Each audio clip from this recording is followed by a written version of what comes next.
Magandang hapon, kamag-aral. Magandang hapon, Sir Peter. Kami po ang pangkat isa at nasa sa dulang kami ng dulang kamagatan, karahasan, karanasan ng HIV. Okay, so, matuloy ka na. English na lang, girl. Julian Tercero, Junrick Salado, Niris Marcova, Marian Dumagat, bilang kaklase ni Isla. Sisla. Then, Athena Lapton, bilang matalik na kaibigan ni Sinta. And then, tapos si Rodney Bukas bilang Sinta. Adrian Peligro bilang rapist. Professional rapist. Faith Nicole Murillo bilang guro. Yes. At Maria Mabanto at Lord Elisa bilang prof. Hindi mo na siya ako. Ay, Yoko bilang Alicelia. Tapos, at Techa bilang narrator, director, kaklase ni Sita. At patutuhanan ninyo mga yan, ang aming dula ay paggurusa. Sige, taas na lang. Gani ko gawa.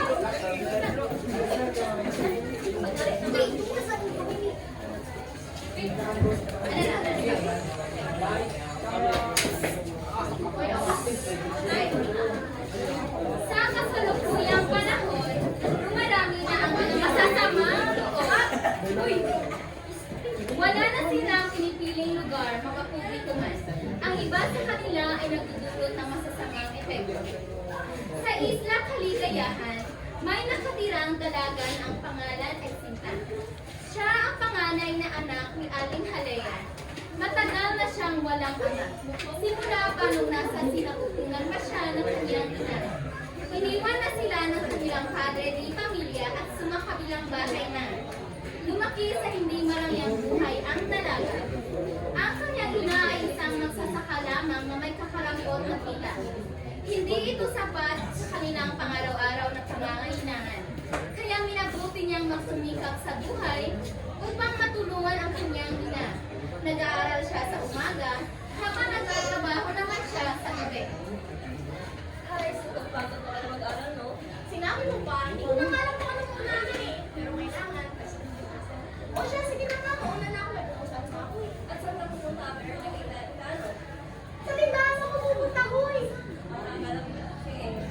Sige, mauna na ako. Baka magabihin pa ako dahil sa'yo eh. Bye. Ingat ka. Mag-isa na lamang na naglalakad ang dalagang Sinta sa kalye. Dapat hapon na ilang oras na lamang lulubog na ang araw kaya nagmamadali siyang tumungo sa tindahan ni Aling Celia. Tao po, Aling Celia! Tao po! Oh, ano sa'yo? Pwede ko po makautang ng gamot ko sa trangkaso? Maraming salamat po, makakalit po kayo na yung bayad ko dito sa anhan na lang po namin ha. Sige, salamat po.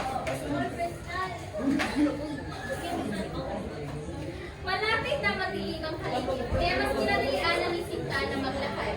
Magluluto pa kasi siya upang nakaptunan sila. Habang naglalakad si Sinta, may narinig siyang mahinang sitsit. Natila habang tumatagal ang sitsit ay palakas na palakas ito. Ba yun? Ay, ganda. Gabi na. Oo nga po eh. Okay na nga po. Samahan na kita. Baka maano ka pa. Wag na po. Pwede mo hindi mo hawakan. Hindi, samahan na kita. Wag na nga! Sabing samahan. Wag na nga! Wag po! Kailangan ko na umuwi. May sakit ang nanay ko! Tumahimik ka. Oh, patoy. Uy, baka nun.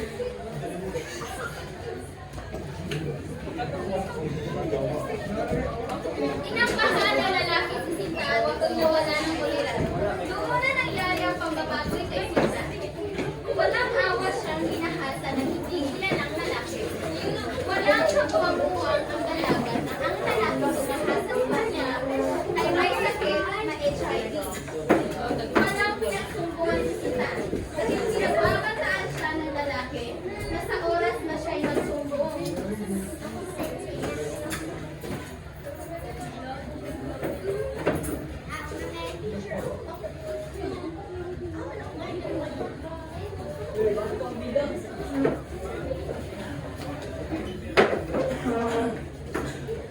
Pagpasok ni Sinta sa silid, maraming bulong-bulungan ang kumalat dahil sa kanyang balat na halos sinubuan ng maraming pastal at kanyang nangangayat na katawan.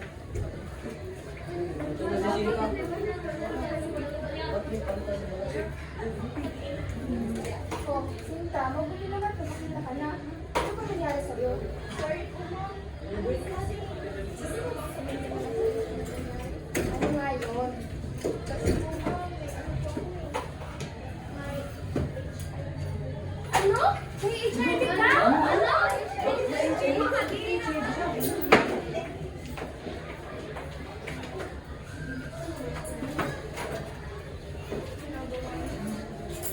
Bakit? Saan ka pupunta? Pagdating mo lang aalis ka na. Talaga man naman Sinta. Talaga. Meron ka talagang pinatagong kape. Pagdating mo, ayaw ka ng gulo! Ano ba? Tigil mo ba? Anting babae, makate!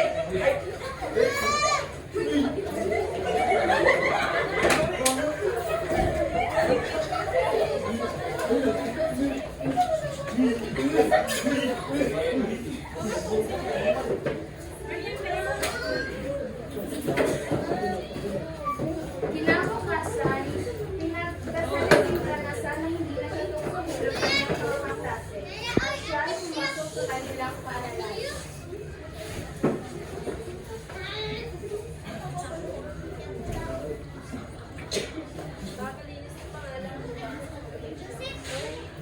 Oh, nandito na pala yung madumi. Oo. Ba't hindi ka makakapagsalita? Guilty ka? Ano ba? Sobrang kayo ah. Oo, ba't guilty ka rin? Baka nasama ka ng sakit. Ano ba? Ano bang alam mo? Ha? Alam mo ba? Hindi mo malay ko ba? Sa tingin mo may taong gugustuhin ang gaganito ha? Sa tingin mo may taong gugustuhin na kakasain sa kalsada ka na walang kaalaman? Wala akong matakbuhan. Wala akong masabihan dahil mismo nanay at kaibigan ko. Tapos kayo gagamitin mo. Sana naman huwag kayo basta-basta pumunta sa taong hinahaloy ko.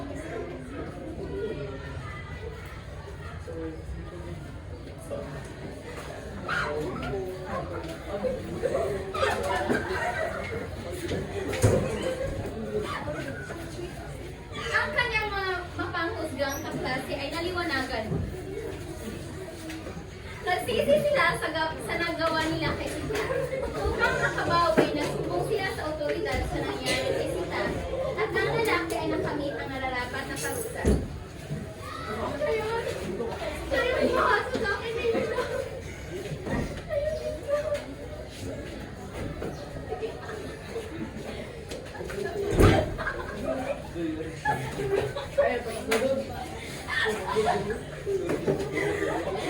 Sa kwentong iyon, marami tayong bagay na malaman.